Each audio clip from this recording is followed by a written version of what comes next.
I want you to think about your favorite restaurant. Now imagine you won some sort of contest where you won a lifetime supply of your favorite meal. But there's one catch. They're going to deliver only one time only. You will receive your lifetime supply of that favorite meal at one time. Here's the question.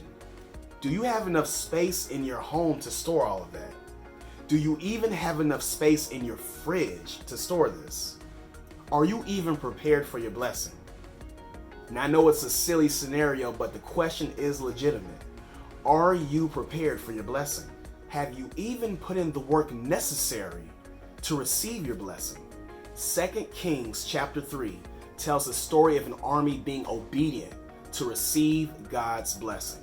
When Joram becomes the king of Israel, the king of Moab revolts. The king of Judah and the king of Jehoshaphat agreed to help Joram fight the Moab army. Now the three armies ready to fight the Moab army are marching through the desert.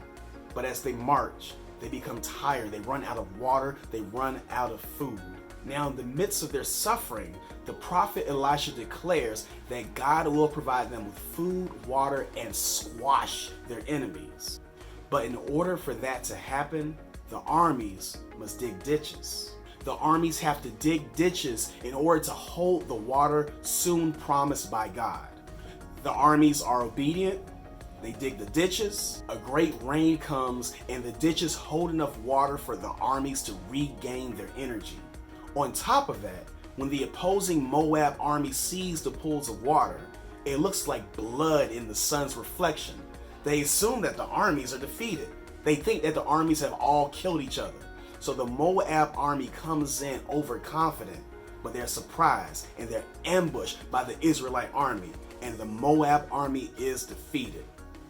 My prayer for you all is this. 2 Kings chapter 3 verses 16 through 17. Make this valley full of ditches.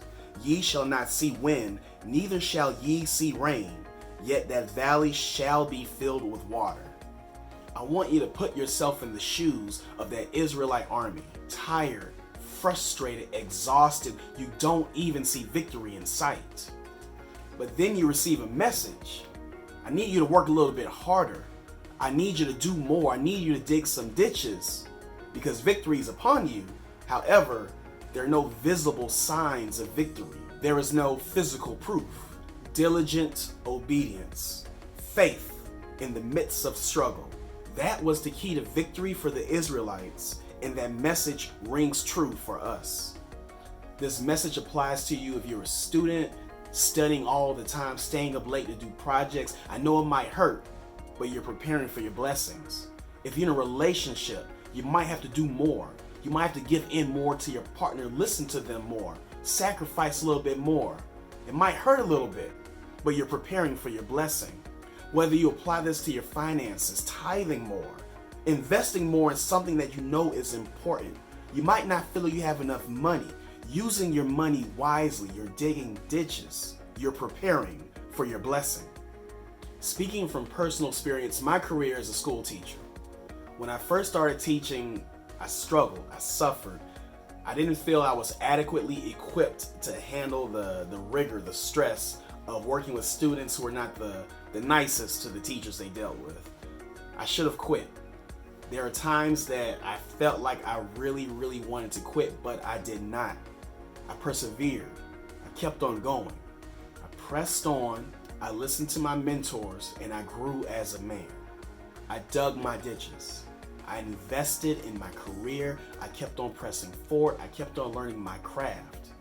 The wisdom and the peace that I gained from my journey led me to earning Teacher of the Year on 3 separate occasions. That's my story. What's yours? I want you to reflect on a time where your preparation paid off, even when you didn't think victory was in sight. Let that be a reminder. When you're in the desert, dig ditches to prepare for the rain that will fill your valley. When you're lacking hope, dig ditches to prepare for the rain that will fill your valley. Have faith in the midst of the struggle. You are worthy.